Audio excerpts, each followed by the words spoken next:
வணக்கம். நான் astrology professor doctor Vimalan. அயன, சயன, போக, பாக்கியம் அப்படின்னு சொல்லி இந்த 12ஆம் பாவத்தை பேசுவாங்க.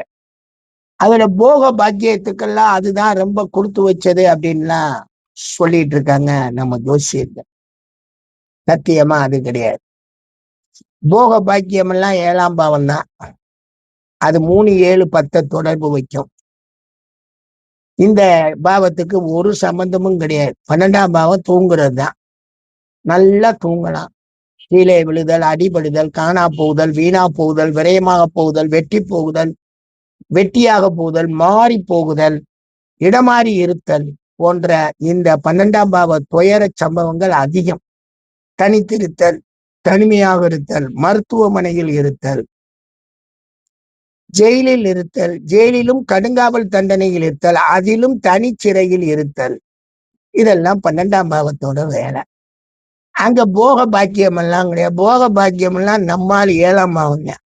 7, 3, 7, 10 தான் நம்ம பார்த்து 3, 7 தான் நம்ம போக பாக்கியத்தோட மனைவியோட அழகா அற்புதமாக வாழ்றது, கணவருடன் வாழ்றது. அதுதான் இந்த 12ஆம் பாவத்துல எல்லாம் நீங்க கோள்கள் வச்சுக்கிட்டு பேசுறதெல்லாம் ஏற்புடையதும் அல்ல. அது தூக்க பாவம், அயன சயனம். அதைத்தான் போக பாக்கியம் நாங்க. அயன சயனத்தை தான் போக பாக்கியம் நாங்களே தவிர போகம் அந்த அல்லைங்க. நன்றிங்க, நன்றி.